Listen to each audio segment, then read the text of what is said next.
नमस्कार मित्रांनो, एक्झाम जागर या एज्युकेशन यूट्यूब प्लॅटफॉर्मवर तुम्हा सर्वांचं पुन्हा एकदा स्वागत आहे. मित्रांनो, या आधीच्या सत्रामध्ये मी तुम्हाला एक प्रश्न विचारला होता आणि प्रश्न काय होता?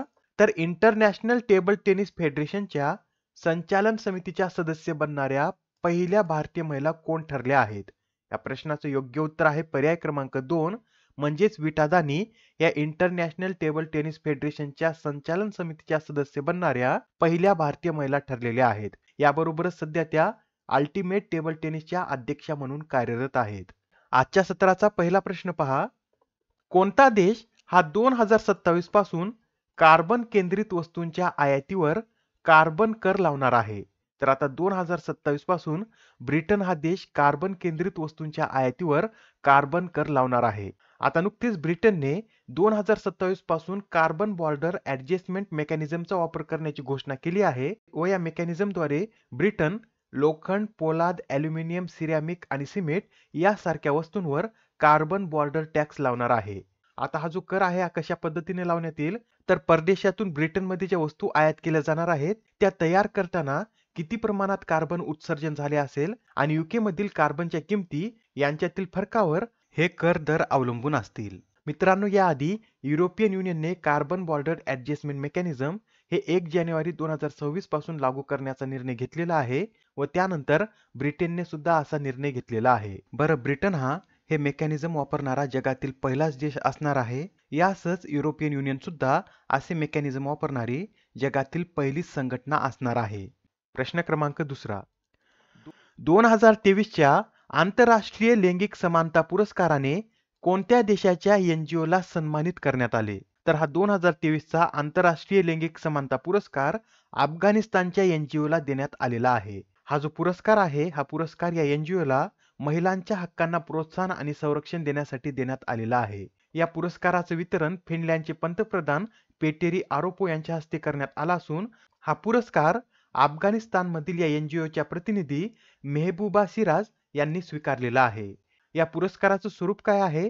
तर या पुरस्कारामध्ये 3 लाख युरो देण्यात येतात व हा पुरस्कार कोणत्या देशाद्वारे देण्यात येतो?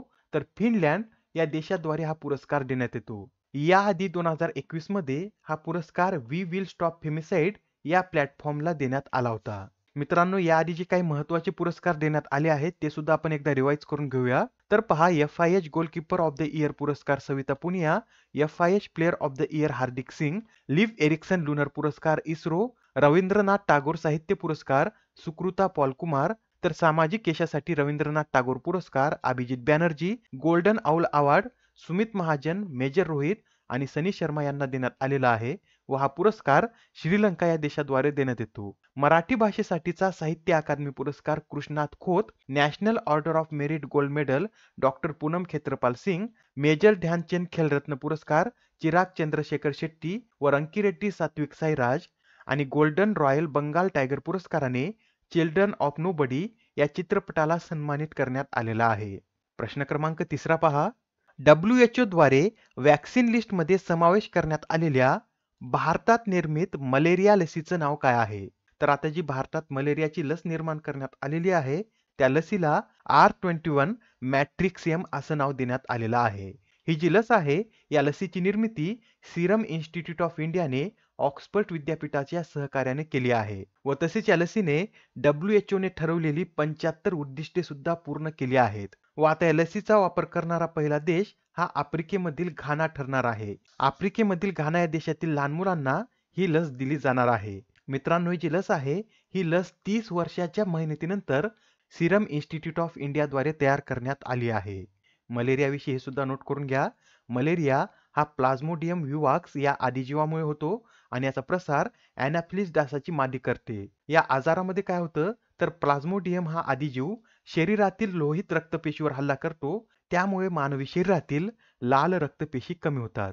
बरं, आता हे जे WHO म्हणजेच वर्ल्ड हेल्थ ऑर्गनायझेशन आहे याची स्थापना कधी करण्यात आली होती? तर 7 एप्रिल 1948 मध्ये याची स्थापना करण्यात आलेली आहे व याचं मुख्यालय कुठे आहे?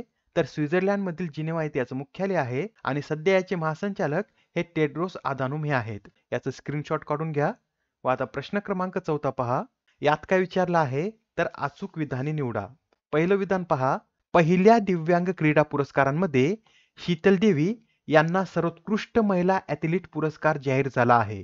मित्रांनो, नुकतंच आता पहिल्या दिव्यांग क्रीडा पुरस्कारांची घोषणा झाली आहे व त्यामध्ये सर्वोत्कृष्ट महिला ॲथलीट पुरस्कार हा शीतल देवी यांना जाहीर झालेला आहे. म्हणजेच पहिलं विधान तर बरोबर आहे. दुसरं विधान पहा, शीतल देवी यांनी चीनमधील हांगझोऊ येथे झालेल्या आशियाई पॅरा गेम्समध्ये 1 सुवर्ण आणि 1 रौप्य पदक जिंकलं आहे. तुम्हाला आठवते का पहा, याविषयी सुद्धा आपण सविस्तर माहिती पाहिली होती. शीतल देवी यांनी चीनमधील हांगझोऊ येथे झालेल्या आशियाई पॅरा गेम्समध्ये 1 सुवर्ण नसून 2 सुवर्ण पटकावले आहेत आणि 1 रौप्य पदक जिंकलेलं आहे. म्हणजेच हे जे दुसरं विधान आहे हे चुकीचं विधान आहे.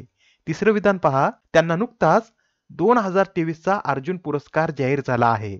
आपण अर्जुन पुरस्कारामध्ये पाहिलेलंच आहे. यावेळेसचे अर्जुन पुरस्कार एकूण 26 खेळाडूंना जाहीर झालेले आहेत व त्यामध्ये हा पुरस्कार शीतल देवी यांना सुद्धा जाहीर झालेला आहे. म्हणजेच तिसरं विधान बरोबर आहे. यात आपल्याला अचूक विधाने निवडायची आहेत.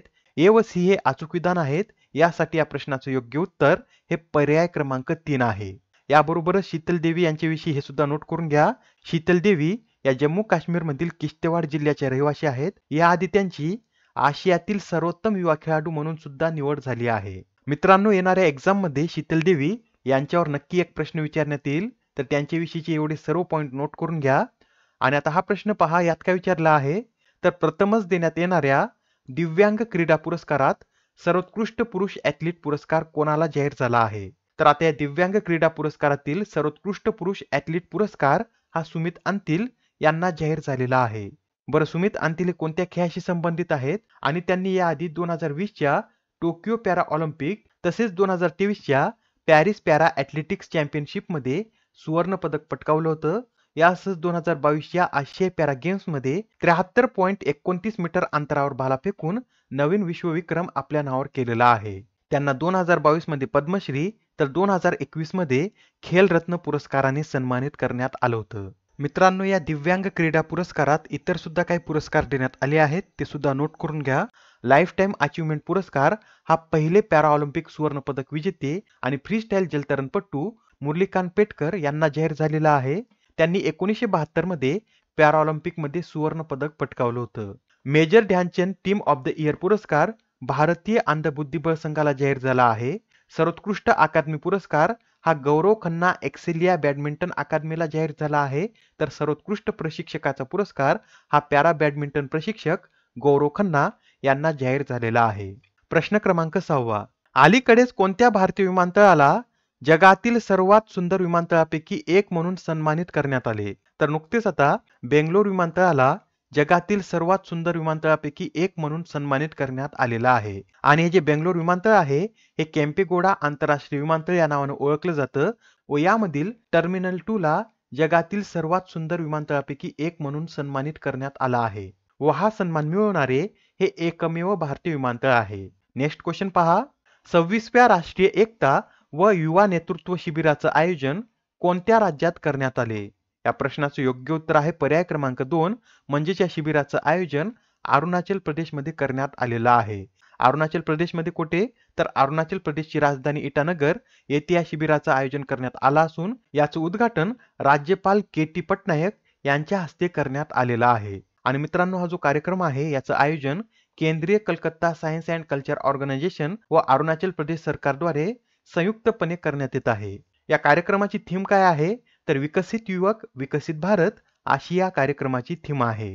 प्रश्न क्रमांक 8. अलीकडेच ग्वालेर येथे तानसेन महोत्सवात किती तबला वादकांनी एकत्र तबला वादन करून नवीन गिनीज वर्ल्ड रेकॉर्ड केला आहे? तर मित्रांनो, मध्य प्रदेशमधील ग्वालेर येथे तानसेन महोत्सव पार पडला आहे व या तानसेन महोत्सवात 1500 तबला वादकांनी एकत्र येऊन तबला वादन करून नवीन गिनीज वर्ल्ड रेकॉर्ड आपल्या नावावर केलेला आहे. हा जो कार्यक्रम आहे हा कधी आयोजित करण्यात आला होता? तर 25 डिसेंबर रोजी हा कार्यक्रम आयोजित करण्यात आला होता आणि त्यासाठी 25 डिसेंबर हा दिवस मध्य प्रदेश राज्याने तबला दिन म्हणून साजरा करण्याची घोषणा केली आहे. बरं, सध्या मध्य प्रदेशचे नवीन मुख्यमंत्री कोण आहेत? तर मोहन यादव हे सध्या मध्य प्रदेशचे नवीन मुख्यमंत्री आहेत. यासच अजून एक न्यूज नोट करून घ्या. मित्रांनो, अलीकडेच पुणे पुस्तक महोत्सव आयोजित करण्यात आला असून या महोत्सवात एकाच वेळी 3066 पालकांनी आपल्या पाल्यांना गोष्टीची पुस्तक वाचून दाखवण्याचा नवीन विक्रम आपल्या नावावर केला आहे. प्रश्न क्रमांक 9 पहा, भारतीय महिला संघाने कोणत्या देशाला 347 धावांनी पराभूत करून महिला कसोटी क्रिकेटच्या इतिहासातील सर्वाधिक धावांनी विजय मिळवण्याचा विक्रम आपल्या नावावर केला आहे? तर आता भारतीय महिला संघाने इंग्लंड या देशाला 347 धावांनी पराभूत करून महिला कसोटी क्रिकेटच्या इतिहासातील सर्वाधिक धावांनी विजय मिळवण्याचा विक्रम आपल्या नावावर केलेला आहे. याआधी हा विक्रम कोणाच्या नावावर होता? तर श्रीलंकेच्या नावावर होता. श्रीलंकेने पाकिस्तानला याआधी 309 धावांनी पराभूत केलं होतं व हा विक्रम मोडून आता भारताने हा विक्रम आपल्या नावावर केलेला आहे. आजच्या सत्रामधील शेवटचा प्रश्न पहा. दरवर्षी वीर बाल दिवस कधी साजरा करण्यात येत आहे? तर आता हा जो वीर बाल दिवस आहे हा 26 डिसेंबर रोजी साजरा करण्यात येत आहे व हा दिवस साजरा करण्याची घोषणा 9 जानेवारी 2022 रोजी पंतप्रधान मोदी यांनी केली होती. त्यानुसार मागच्या वर्षी पहिल्यांदा हा दिवस साजरा करण्यात आला होता व यावर्षी हा दिवस दुसऱ्यांदा साजरा करण्यात येत आहे. आजच्या सत्रामधील तुमच्यासाठीचा प्रश्न पहा. 6व्या खेलो इंडिया युथ गेम्सचं आयोजन कोणत्या राज्यात करण्यात येणार आहे? आता या प्रश्नाचं उत्तर कमेंटमध्ये देण्याचा प्रयत्न करा. उत्तर चुकलं तरी काही हरकत नाही, कारण ज्यावेळेस तुम्हाला या प्रश्नाचं योग्य उत्तर माहित होतं त्यावेळेस हा प्रश्न तुमच्या दीर्घकाळापर्यंत लक्षात राहतो. तर आता पुढच्या सत्रामध्ये पुन्हा भेटूया. धन्यवाद.